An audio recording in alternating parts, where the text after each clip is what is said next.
Okay, once again, for any of this to make sense, you've got to understand context.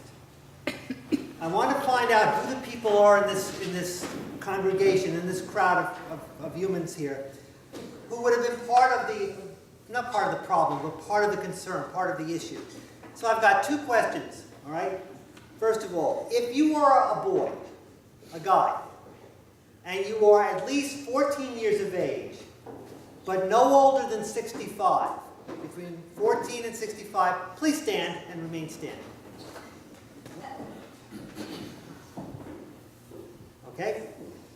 Now, if you're a girl and you're at least 12 years of age, but no older than 65, would you please stand?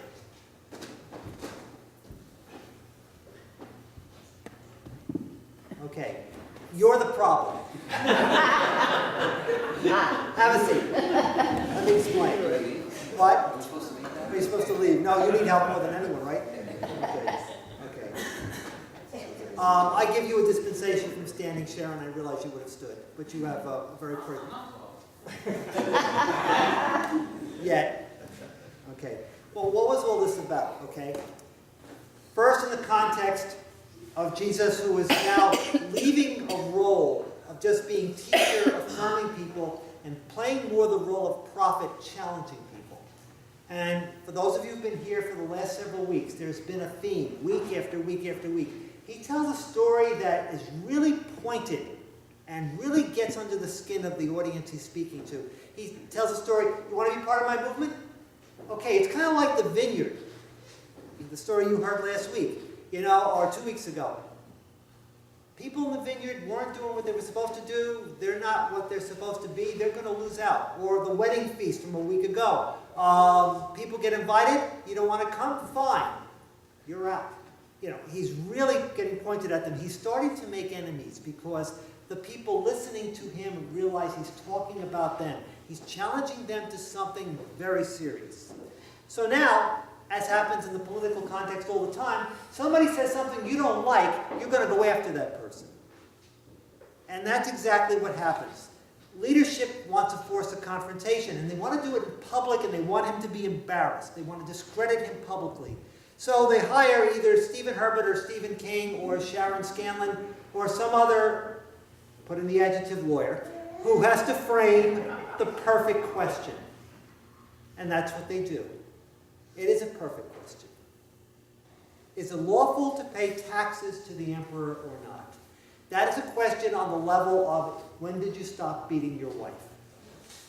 Because no matter how you answer that question, you expose yourself to criticism. It's perfect.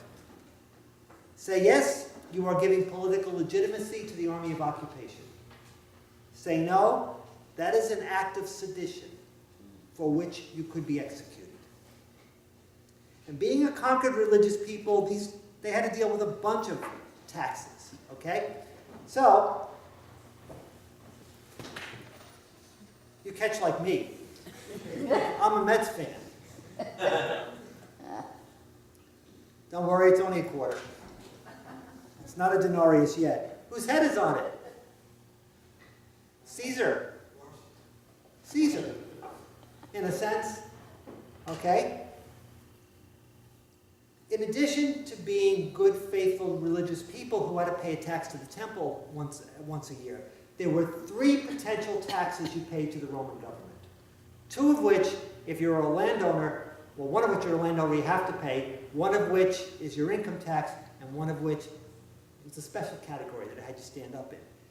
There was what was called a ground tax, and if you owned a farm, depending upon what you raised, it was either a 1/10 of all of your grain, a 1/5 of all of your olive oil that you produced, or a 1/5 of the wine you produced from your vineyard, whatever you happen to be raising, okay? Secondly, there was an income tax of 1%. That was the second amount. The third tax was a tax that you paid for the privilege of being an adult living under Roman oppression. And being an adult meant they took the legal age of puberty, 12 for a girl, 14 for a boy, okay? From the ages of 12 to 65 or 14 to 65, you had to pay 1 denarius. A denarius is what I flipped to Stephen. It's 1 day's wage, approximately, more or less, what you would make in a day. So the question is posed. Should we be paying this, what they call poll tax? Yes or no? And you see the alternatives. From a religious perspective, those who are truly devout in the practice of their faith, paying that tax was idolatrous, because you carry a coin with the face of someone who's in the place of God, paying him respect that belongs only to God. Once you pay the temple tax, one should not pay to the emperor. Now, those of you who are snarky enough, okay, and will connect the dots, realize there's an undercurrent. Now, Cynthia heard this last night, so she knows. Cynthia and Muriel heard this last night, and Jim, so they know where this is coming from. But ask yourself the question, for those who are so religious, who would despise this tax, and who believed that actually paying the tax and carrying the coin was an act of idolatry, why did they have a coin on them when Jesus asked to see it? You know, in the words of my favorite patron saint from the 1970s, Deep Throat, follow the money. Always. Okay? But there's even something more interesting going on here. I teach in two places. Monday nights, I have a very nice group of young people that I work with, and Tuesdays, Bible study, but on Wednesdays, I'm down at the seminary. And you don't know this, but my reputation down there is hardly what you think of me up here. I'm considered pretty nasty in the classroom. I'm very tough on them. Yeah, Stephen King's going, really? And there's a reason for that. I push them as hard as I can. I give them the fear of God. I am, in their final exam, in an oral exam, I am their best remember from hell. And that's the role I play. And the reason for that is I give them a reason to study together and bond together, because I give them a common enemy. Me. Okay, I do it purposely. What you had, an interesting combination that means nothing to us here, and this is all for setup for the point that's being made, is that you had a group of religious leaders, Pharisees. And you had a second group of people who were loyal to Herod. Herod is a puppet governor who governs in the name of Rome. He's a king in name only, okay? He is hated. He is like the Vichy government in France during the Second World War under Nazi occupation, all right? Herodians and Pharisees have nothing to do with each other. They would not talk to each other. They wouldn't associate with each other. Pretty much hated each other. But their hatred of Jesus was so intense that he was the common enemy. They were more afraid of him than they were of each other. So here we have this group that shows up, and they try to put Jesus in this unwinnable position. And the point that's being made, and again, one step further in Bible study, so that you can say at least you heard this once. By the time Matthew was telling this story so many decades later, when this finally is written down, there is no longer a province of Israel anymore. Palestine has been destroyed by the Romans. They have revolted in the year 70. Jerusalem as a city no longer exists. The people there are all taken into captivity or killed. This is not a non-issue.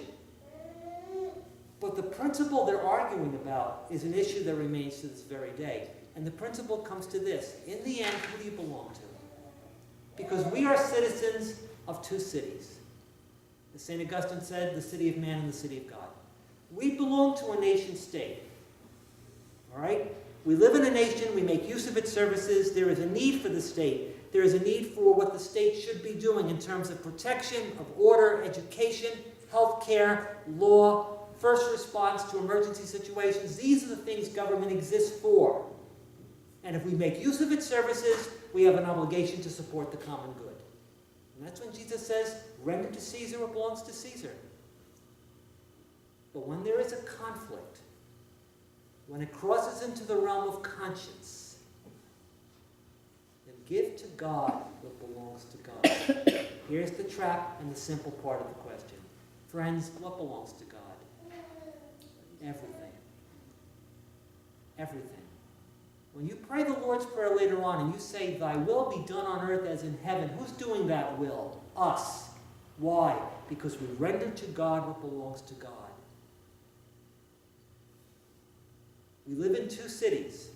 We have an obligation to serve the common good in both. When there's a conflict, who do you belong to? Who do you serve? Do you give lip service to one and really worship the other or not? Are you like the Pharisee who pulls out the coin that he should not have had in his pocket? Or are you sincere in what you believe and what you follow? This is why Jesus is now making enemies, because he's hitting them with very serious questions, very serious principles that we even have to